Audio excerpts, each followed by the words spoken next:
Next item is a resolution for the refunding of bonds. We've discussed this on previous occasions, and this February, we will hopefully be acting to refinance part of our debt. And I'm hoping that we'll save approximately $800,000 for taxpayers in future taxes by lowering the interest rate on the debt of 1996 bonds that are being refunded. There's a long resolution that's included in your packet. It authorizes us to be able to make those decisions and to go ahead with the deal if it's appropriate to the school district. So I'd recommend that we adopt this resolution at this time. Madam President, I'll make the motion that the Board of Education approve the attached resolution to refund an amount not to exceed $6,800,000 of prior bonds. Support. Moved by Mr. Mankiewicz, supported by Mrs. Buckley. Are there any questions? I actually just have one. Is this a refinancing? Okay, thank you. Yes. Are there any other questions? I just had a question, Mr. Carr. You roughly said about $800,000. What is over a period of how many years, or do you have an idea? Yes, I think there's a chart in here. It's like a 20-year period. It's not a very short period of time, but it occurs over a period of 10 to 20 years, depending on the structure of the issue. The structure of the issue could also change at the time we negotiate the deal. I may or may not go to Chicago when this deal comes down to be there when decisions are made. If I don't go to Chicago, we'll be in direct contact with these folks and conference calls and so forth to make the decision. So the structure and the amount won't exactly be known until the deal is negotiated, and that will occur, we think, someday in February. But there will be a savings, bottom It line. won't happen unless there's a considerable savings, because we can decide not to go ahead with this particular transaction at this time, and in a 6-month or a year or 2 years, we might come back and do it when the interest rates would be more favorable for us to make a good chunk of money. We've done about 6 of these refunding issues since 1984, and the savings to the taxpayers in those cumulative deals over that period of time exceeds $11 million in savings in terms of interest in those particular deals. I recall we went on one about 3 years ago, and our goal was to save $1 million, and we hit it on a really good day, and we saved like $2.6 million because things worked out just beautifully. So the numbers are a little bit fluid. If the savings aren't there, we're not going to do it. I mean, it's just that simple. Okay. Any other questions? All in favor? Aye. Opposed? Motion passed. Thank you. The next item on the agenda is a Michigan School Readiness Program resolution, which is legally required. We've been involved in this program for a number of years. You see the participation resolution. We're already heavily involved in this. This is a legal requirement that was just forwarded to us, and we need to act upon it. Madam Chair, I make a motion that we adopt the participation resolution for our Michigan School Readiness Program. Support. Motion by Mrs. Buckley, supported by Mrs. Roscoe. Are there any questions? Mrs. White? Yes, I have a question. In terms, I know that we received something from State Rep Hopgood in reference to the number of slots increasing from the Michigan School Readiness Program over the next several years. Do we stand a chance at receiving any of those additional slots for children of service? Does anybody know anything about that? I'm not sure the funding's going to be there, quite honestly. Okay. So, maybe. Maybe it'll be less if they decide to cut the funds too. Okay. Are there any further questions? All in favor? Aye. Opposed? Motion passed. The next item is a out-of-state field trip for the Barth Elementary School 6th graders to go to Washington, D.C. No cost to the school district. It's a very long day. They start out early in the morning and go very, very late at night. I expect the kids will probably be tired by the time they get home. It's quite an opportunity for the youngsters, and a packed 24-hour period of time or 18-hour period of time. We recommend the approval of this trip. Madam President, I'll make a motion that we accept for the kids to go to Washington from birth. Support. Motion by Mrs. Roscoe, supported by Mrs. White. Are there any questions? I don't have a question, I just wanted to make a comment. I like the fact there's 31 students, and in chaperones, they have 14 parents and 4 staff members. Yeah. So that's a pretty good mix there. I like that. Are there any other questions? All in favor? Aye. Opposed? Motion passed. That's all the items I have for the evening. A reminder to board members that we are having an executive session meeting relative to personnel Thursday. It's 6 p.m. here at the Board of Education office. And I need the president, and vice president, or president, secretary, and treasurer to sign these resolutions before we leave tonight. Okay. The next item on the agenda would be communications and expressions from the public. I have here in front of me one request to speak, Mr. Darrell Quinton. Keaton? Yes. Do you want to please come forward to the line here and grab the microphone and just turn it on? Mm-hmm.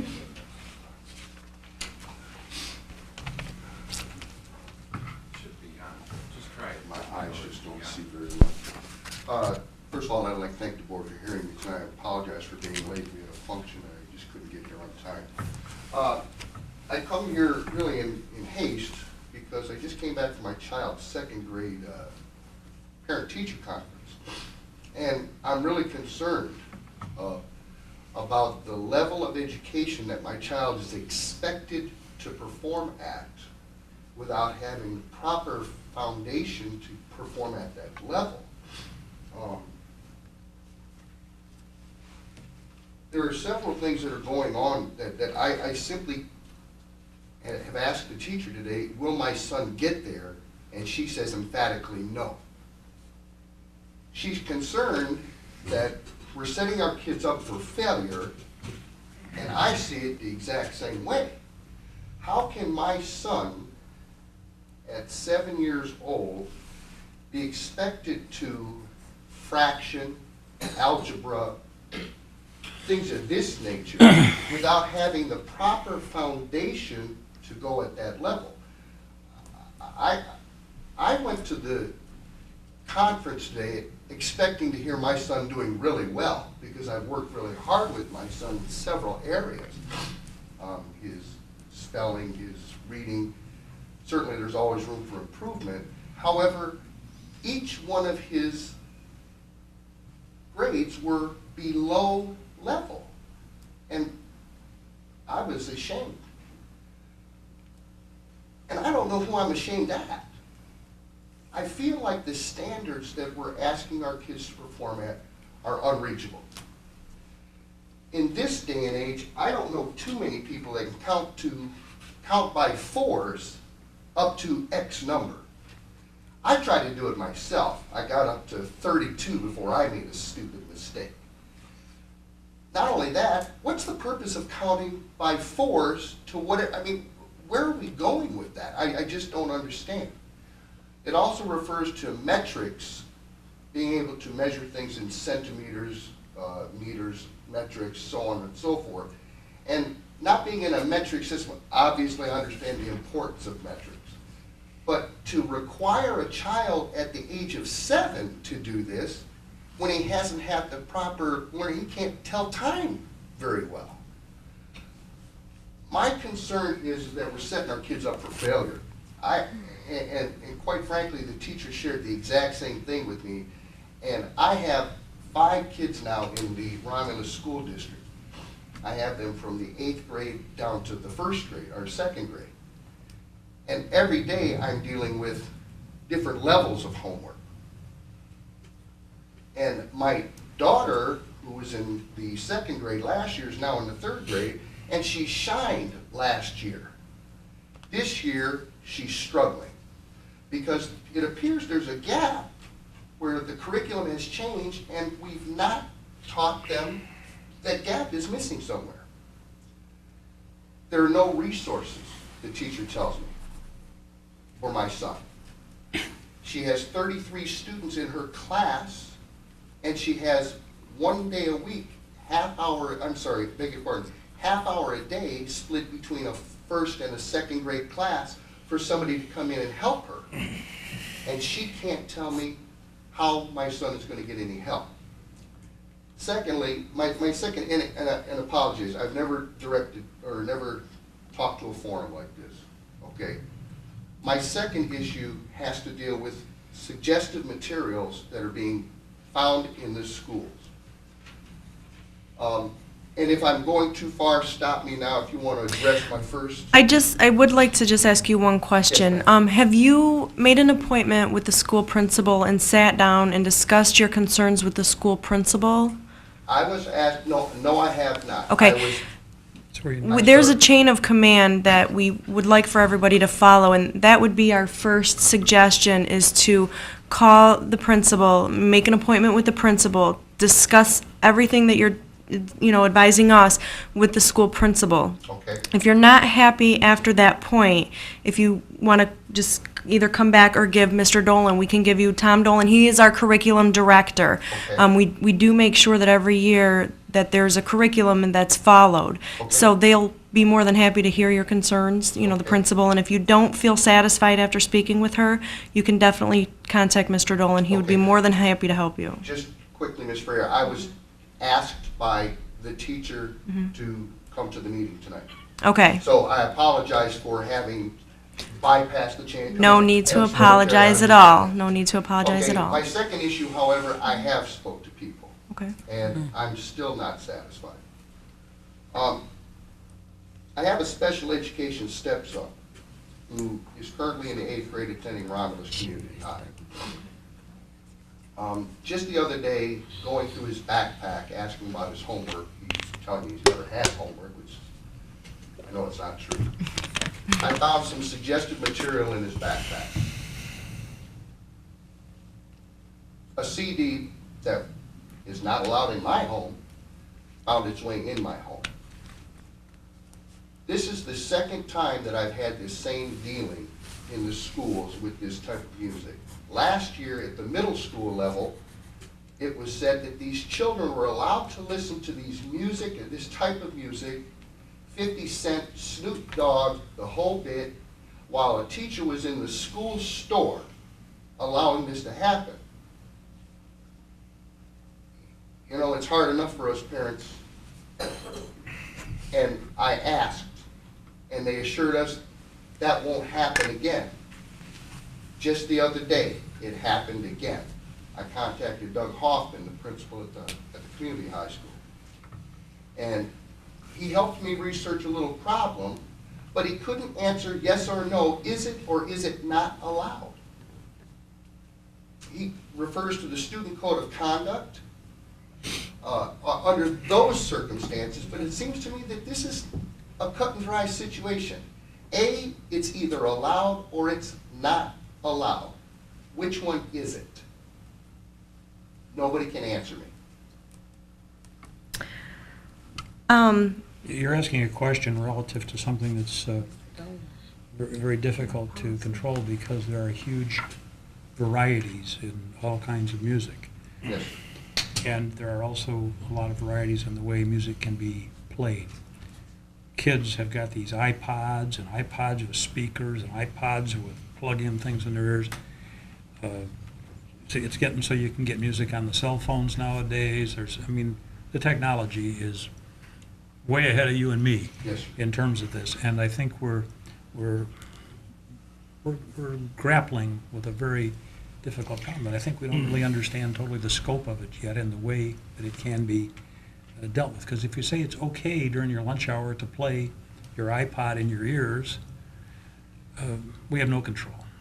Well, If we say other things, we have limited or some, or maybe even a great amount of control. So it depends on the circumstance. I don't know what the situation with your child is, but there are many, many things that are complicating factors there, and we can't automatically just give you an answer.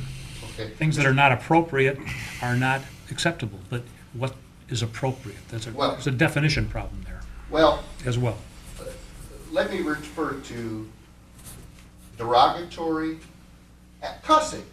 Simple, out-and-out, disgusting, nasty, filthy language within the first 20 seconds of the song. Let's talk about things that glorify murder, rape, prostitution, drug abuse. This is what I'm talking about. This, to me, is cut and dry in my home, and it should be cut and dry in our schools, period.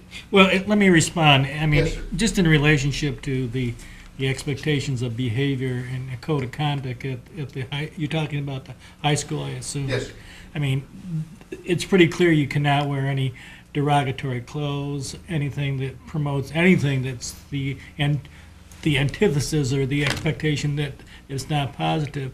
And I would just echo what Mr. Carr has said, that certainly it's not any behavior that we would encourage or we would expect teachers to allow in public, because quite frankly, students in classrooms should be doing work, but during lunchtime, if they have an iPod on, there comes a responsibility of the parent to monitor the music they have. Absolutely. But we certainly would probably, in all cases, not allow it to be played in public. If we found such music, Mr. Dolan, if we found a CD that said NC-17 or whatever youth this, not allowed for youths under 16, would those things be confiscated or no?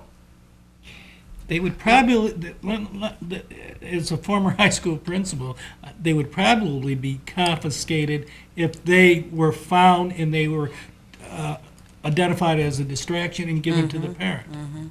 Unfortunately, the staff and teachers may not be aware of what's Yeah. derogatory. They might not be aware of what they're actually listening Yeah. to, because some of this stuff is said so you can't even Exactly. understand We it. assume, you're talking about young adults that are coming there, and we're not in the business of 100% monitoring what they do on their headphones and in the cafeteria, et cetera. Well, I mean, and I'm just going to get my little off my chest. I'm seriously considering taking all of my children out of the school system. It's ridiculous. It's detrimental. It's hard enough in this social environment nowadays for kids to learn, all right? And then to have that, I'm at my wit's end. I truly am. I work 70 hours a week myself, and I'm still, at this point, considering taking all of my children out of the schools because of the issue of standards. Never mind if they can do the work. What's the reward if they do this work? I don't see the Well, reward. But Let me respond because of the standards. You need to know, Romulus does not have control over what is taught at the second, third, fourth grade. If you take your children to school Z down the road, those expectations that you talk to will still be at that. Yes, sir. These are state standards. I realize that. Okay. Tom, I think if what I you could, have for, here- Go ahead. did you have something you wanted to say? Because I was going to I was ask gonna him suggest that this to, conversation- and so was I. I was going to, if you would like, please, I will give you Mr. Dolan's, I sit really down, appreciate have a that. I really conversation would. with Mr. Dolan. I think he may be able Sure. to help you find comfort, and we have a very good district, and I think that he can maybe help show you what we do have to offer your students here. And I apologize if I've wasted It's- the board's time. no, on No not such a problem thing. at all. You I'm gonna don't. do. No problem. Every concern is Can a I- valid concern. Can I ask one question? Yes, sir.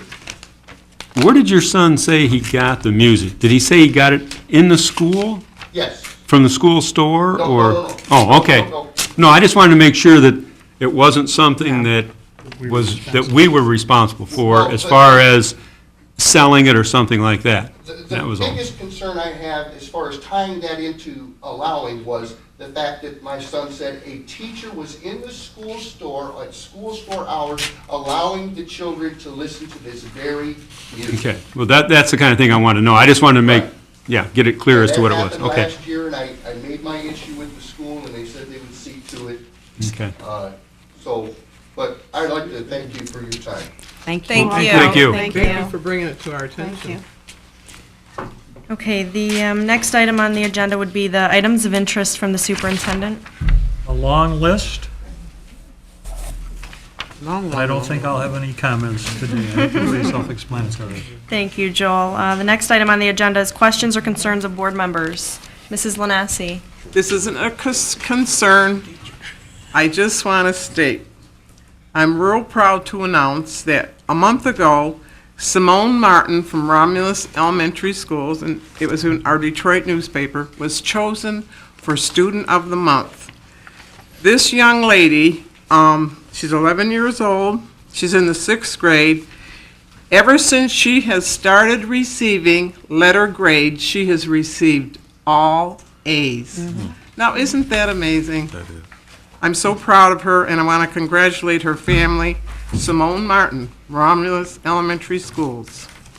Is that the first time that Romulus has had a student go through? We've had all some the way- high There's been school. others. No. Yeah. We just recently got notification, so all our schools are doing it now. Because that is something, I mean, I would hope that we recognize her Yeah. come graduation of 6th grade. Yeah. She's before been we- recognized. We've had some other students. Mr. Christopher Smith was recognized a week or so ago in, I think it's Detroit News. As an exemplary. We're getting a lot of this right now, Yeah. and it's all well-deserved. And Okay. just a comment, the other thing will be at the end of their 6th grade, they usually receive the President's Award of Merit. They will be recognized for that as well. Thank you, Ms. Lanasi. Thank you, Ms. Lanasi. Are there any other questions or concerns of board members? Okay, the next item on the agenda would be adjournment. I would like to make an motion that we adjourn. Oh, I'll support that. Motion by Mrs. White, supported by Mrs. Lanasi. Are there any questions? Good, Betty. All in favor? Aye. Opposed? Jill, did you get it? You sure?